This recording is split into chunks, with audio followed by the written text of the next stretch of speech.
let me tell you how we amplify our Latine voices. Check out Dímelo. We have it all.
Men's basketball continues to struggle. The crosstown showdown was a disappointing result.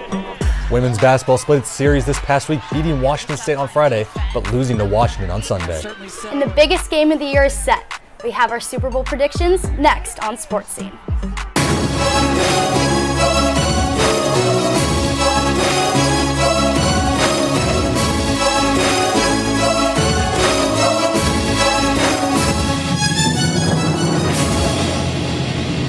Happy Wednesday and welcome back to Sports Scene. I'm Casey Kasliner. I'm Terrence Holton. And I'm Grace Schneider.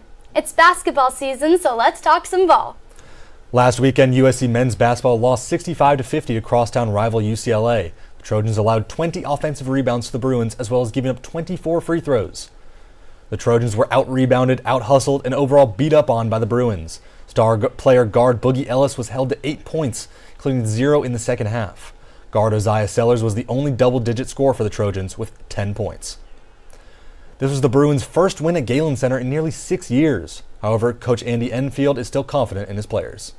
It's been very choppy with the personnel we've had available for each game and each week, and it certainly has affected our practices and affected our play at times. But as far as the attitudes, and we love this team. And they're as good a young men as we've ever coached. So they practice hard, and so there's nothing there that is negative on that end at all. The men's basketball team now sits at bottom of the pack at 8-12 with a 2-7 record in conference play. The Trojans are averaging nearly 75 points a game and an astounding close to 14 turnovers, tied for 298th in the country. Okay, guys, who has been more disappointing, the USC men's basketball team or the USC football team? I'm going to go with football still. I mean, I know basketball has been disappointing, especially with a huge year, #1 recruit in the country, Bronny James.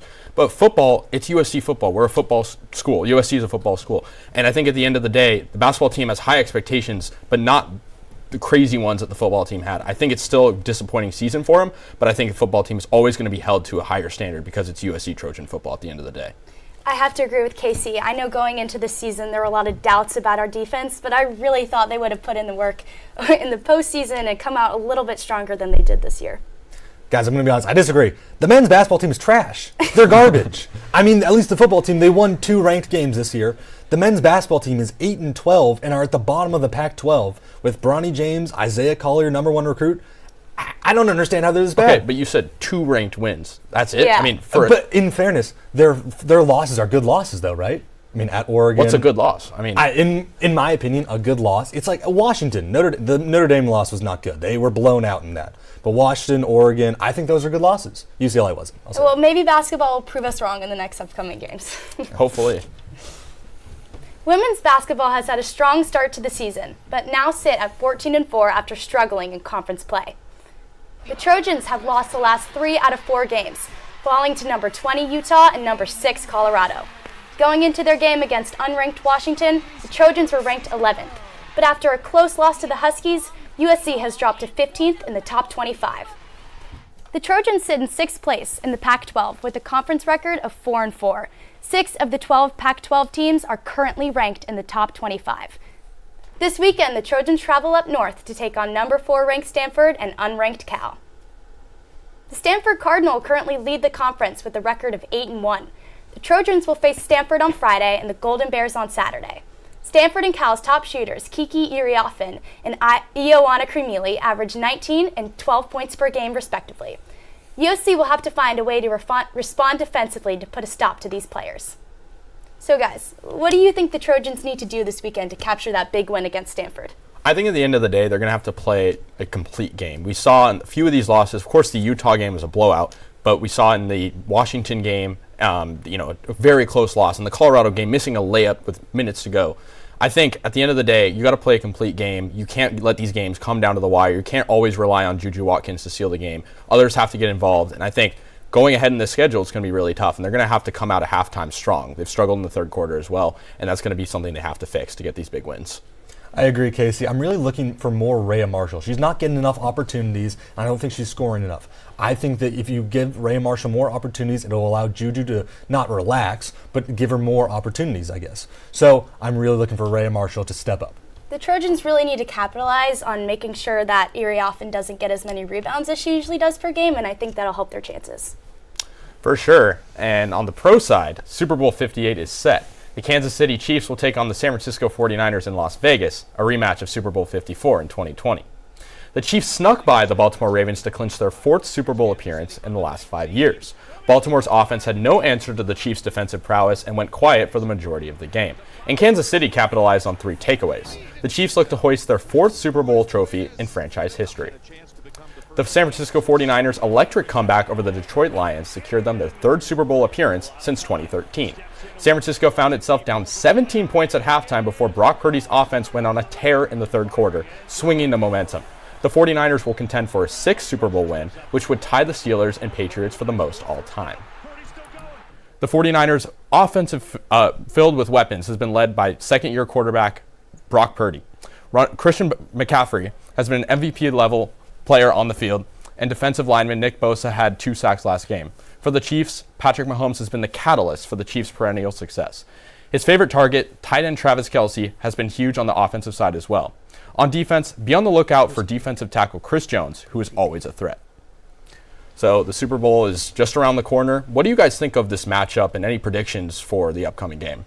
As much as I want to say that I think the 49ers will win, I think the Chiefs have this one in the bag. I really want to see that success story, Brock Purdy moving up the ranks from Mr. Irrelevant 2 years ago to winning the Super Bowl, but I just don't think compared to Patrick Mahomes, he has those kind of tools. Casey, I'm sorry to do it to you. I know you're a 49ers fan. I gotta lean Chiefs. Patrick Mahomes is that guy, and he is going to carry this Chiefs team. They have looked bad this season, don't get me wrong, but Patrick Mahomes is that guy. He has willed them to wins. He will will them to win again. He is the Tom Brady of this generation. I mean, I understand he has experience, but on the receiving end, he's really only got Travis Kelce. The rest of his offense is really not that good. The 49ers are a much more complete team on both sides of the football. I know the Chiefs' defense was great against Baltimore, but do you really think they can match up against Christian McCaffrey the same way they did against the Ravens, who really don't have as good of an offense as the 49ers? It's true, but the run offense for the Ravens, which is usually phenomenal, wasn't great. Of course, they didn't give the ball to Lamar and Gus Edwards on the ground, but I really think that they can shut down McCaffrey. I think he'll score a touchdown, don't get me wrong, but I think they'll shut him down better than most teams. Well, I'm going to go with the 49ers. I think they're going to win by a touchdown. I think in this game, Brock Purdy, he has a chip on his shoulder. Patrick Mahomes has been in this stage before. Of course, he has experience, but I think the story around Brock Purdy and Christian McCaffrey kind of having this tough start to his career, there's so many good storylines there, and the 49ers wanted to get back to the Super Bowl. George Kittle said it from himself from the sidelines. They want to get back to this spot, and now they are, and it's going to be a great game, and I think the 49ers are going to win. Spring sports are underway. Women's water polo looks great. And men's volleyball is in full swing. We look back on their games prior to another match tonight. Let me tell you how we amplify our Latine voices. Check out Dímelo. We have it all. Deportes. Entertainment. Noticias. ¿Qué tal? Soy Mariela Gómez y bienvenidos a Dime la Hora. Radio and podcasting. Comida y cultura. Digital social media. ¿A qué equipo le vas tú? LA Galaxy o LAFC? Dímelo is the only Latine-focused media outlet at USC. Dímelo. We have it all. Dímelo. We have it all.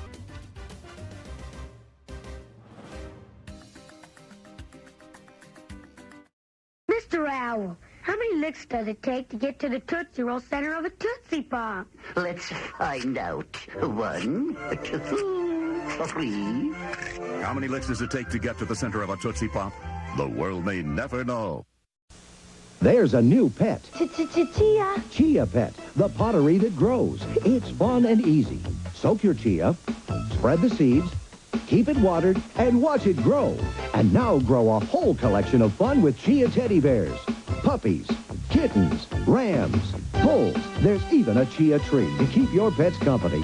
Chia Pets and Trees, the pottery that grows. The Chia Pet and Chia Tree are available at Kmart, Rite Aid, Ames, and Woolworth. Makes a great gift. Men's volleyball split 2 games at Galen Center last week against Cal State Northridge and Central State. Against Cal State Northridge, the Trojans came back down 2-1, forcing a 5th set, however lost 15-10. Next match, the Trojans easily swept Central State, winning all 3 sets by double digits. Wesley Smith was the most efficient Trojan against the winless Marauders, hitting 100 with 7 kills. The Trojans play tonight at 7 p.m., taking on UC San Diego and La Jolla before hosting the Tritons at Galen Center on Friday. The Trojans now sit at 5th in the MPSF with a difficult schedule ahead against UC San Diego this week and UC Irvine the following. 2 games in, women's water polo has started its 2024 campaign swimmingly. The team defeated San Diego State and Cal State Fullerton by a combined 24 goals in the Titan Invitational. In the doubleheader last Saturday, the Trojans put on an offensive clinic against the Aztecs. Hani Vanduego-Shea scored a career-high 6 goals facing the Titans. Julia Janoff and Rachel Gazaniga both scored hat tricks in a 16-3 victory. USC's performance did not go unnoticed in the first in-season rankings, as the Trojans sit alone in the top spot. MPSF teams occupy the top 3 slots, with UCLA ranked 2nd and Cal at 3rd. Stanford sits in 7th after a 2-2 start to the year. After more than a week off, USC returns to the pool on Friday morning against Concordia Irvine in the opening game of the Triton Invitational in La Jolla. Now let's send it over to Will and Thomas, who are back with their Trojans of the Week. Man, Will, it feels like we haven't done this since last year. Welcome to a new semester of Trojan of the Week. Will and I both have players on the court, but luckily, I actually chose someone who won their most recent game, unlike my counterpart over here. Vladimir Ikubenko of men's tennis won the match that clinched USC's win over San Diego to send the Trojans to their 17th straight ITA National Indoor Championship. Oh, and he's only a freshman. Ikubenko also clinched the win for USC against SMU the day before. My first nominee of 2024 has got to be Mackenzie Forbes. Forbes contributed her third 20-plus point game of the season, dropping 22 on Friday night against Washington State. Against the Cougars at Galen Center, Forbes was most dangerous from behind the arc. She made a team-high 4 3-pointers and shot 50% from downtown to keep any potential comeback at bay. She was one of 2 Trojans to score more than 6 points in that contest. All right, looks like you got your argument started a little early, so why don't you continue to make your point? Well, look at it. Ikubenko, only a freshman, regional championship, clinched both matchups. I don't know what else you can say here, Will. I'll talk about Mackenzie Forbes. Look, at the end of the day for this women's basketball team, one of the big questions they have, we know Juju Watkins is going to get her points. We know they're going to play defense. The question is that secondary scoring.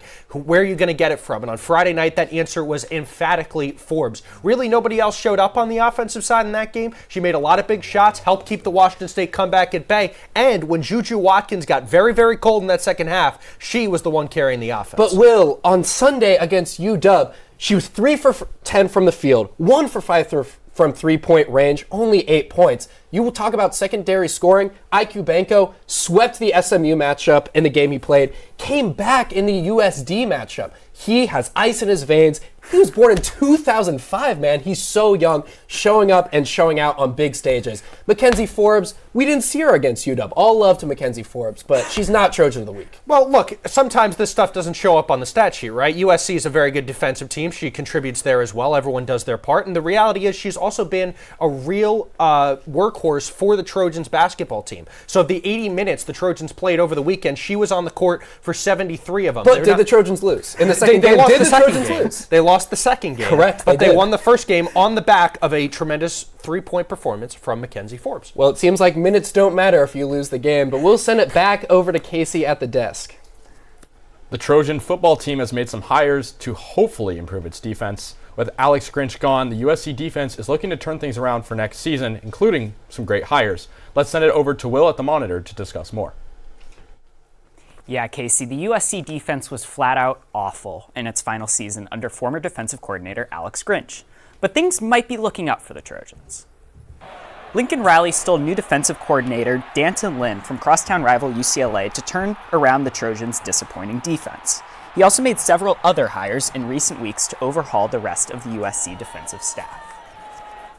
Former North Dakota State head coach and 2-time FCS champion Matt Entz will coach the Trojans linebackers. Doug Belk will lead the USC secondary after spending 5 seasons as the Houston defensive coordinator. And Eric Henderson will oversee the USC defensive line, following 5 years in the same role with the LA Rams. So guys, that's a lot of really good hires, and personally, I think I'm most excited about Eric Henderson because that's a guy coming from the NFL right there, and not just any NFL team. He won a Super Bowl with the Rams. Oh, and he coaches some guy named Aaron Donald. I think you might have heard of him. Aaron Donald has been, a 3-time Defensive Player of the Year. And the Rams' defensive line as a whole under Henderson has been really good, especially in 2021 when they won that Super Bowl. They ranked 3rd in sacks, 5th in tackles for loss, and obviously won that Super Bowl like I mentioned. And in 2023, they had 4 players with 6 sacks on a defensive line that wasn't that talented overall. So he really excites me as somebody that might turn around USC in the trenches where, that really is going to matter in the Big Ten. I got 2 words for you guys. National champion. That is Matt Entz from North Dakota State. He has won 2 national championships, 2-time FCS Coach of the Year. He is a great, experienced hire coming in on the defense, and I really think he's going to turn around a USC linebacker core, which was pretty subpar, to say the least. I'm really excited about Doug Belk. I think he had a really strong defense in Houston in the American Conference, and I'm excited to see what he can do, and I wouldn't underestimate him. I think we're forgetting the guy that's literally going to man the defense next year. Danton Lin coached Leatu Latu at UCLA, a rival school. He knows the scheme. He's going to move on to the Big Ten. And, I mean, that UCLA defense last year was one of the best. I mean, best in the Pac-12, I think, and probably one of the best in the country. Leatu Latu is going to be a stout player in the NFL, and I think he knows the tools, he knows the game, he's local, and he only spent 1 year at UCLA, but I think he really flourished in that system. So I'm very excited for what he's going to do with the Trojans. After last season, the only way is up, right? Exactly. So we'll see. In the coming months, UCLA is undergoing a massive renovation of its athletic facilities. However, these improvements are not without their drawbacks, as 2 spring sports programs will have to have homes away from homes this season. Women's lacrosse will play 5 of its 7 home games in Carson, California at the Dignity Health Sports Park, about 15 miles south of campus. For the remaining 2, the Trojans will take the field at the LA Coliseum in conference bouts with Cal and Colorado. With upgrades coming to Dado Field, the Trojans baseball team will play the majority of its home games in Irvine, nearly 50 miles away. 3 midweek games will be played at LMU's home field. In order to compensate for the additional travel for fans, all baseball home games will be free to attend in 2024. The lacrosse program expects to rebuild the newly built Rawlinson Stadium by the start of next season. Next, we'll take a look at standout USC players in the NFL from the season. USC and the NFL Wrapped is next. Bonjour, je suis le grand musicien. Je suis la jeune fille.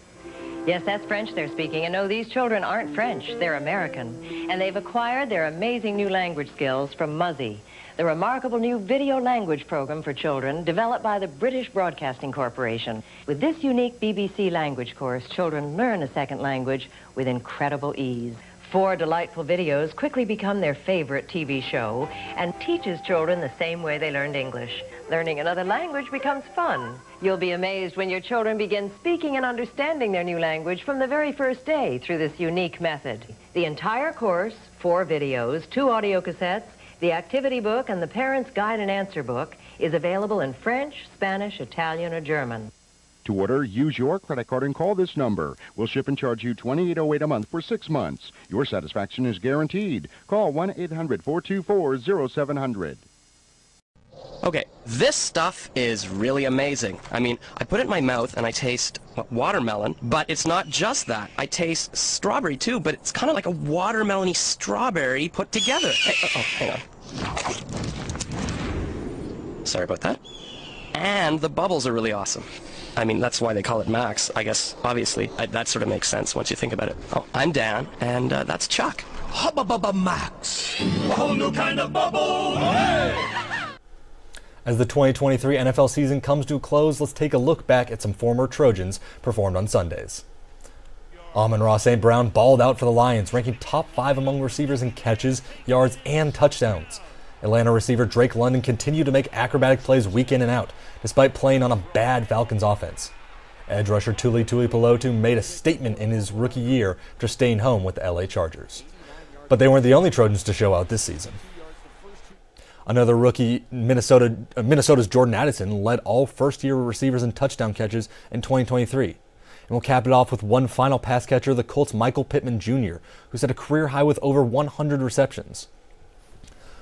All right, guys, so which Trojan most impressed you guys this year, excuse me? I'm going to go with Amon-Ra St. Brown. I mean, he was on one of the best teams in the NFL this season. He nearly doubled his touchdown total from the season prior.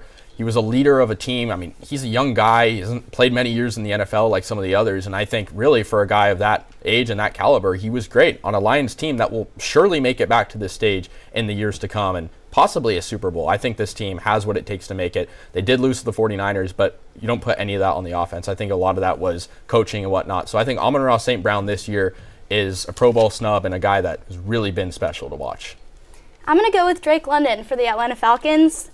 He has about 900 yards for the 2023 season. I don't really think the Falcons utilized him to his fullest potential, and I think he could be potentially the key to unlocking the Atlanta Falcons' offensive future and hopefully improving.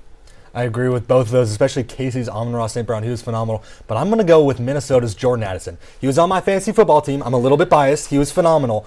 But I really think he had a fantastic year. And if Kirk Cousins didn't tear his ACL, was that, or hamstring, whichever it was, he would have been even better. Maybe even contend with Stroud or CJ Stroud or Puka Nacua for Rookie of the Year. So what I'm hearing is USC is wide receiver university. Oh, it 100% is. I mean, we said 3 wide receivers, not even mentioning Michael Pittman Jr. or Nelson Aguilar, who was on the Ravens in key part of their playoff run. Exactly. Well, that's all the time we have for you today on Sports Scene. I'm Casey Kasliner. I'm Terrence Holton. And I'm Grace Schneider. We'll see you back here at the same time next week.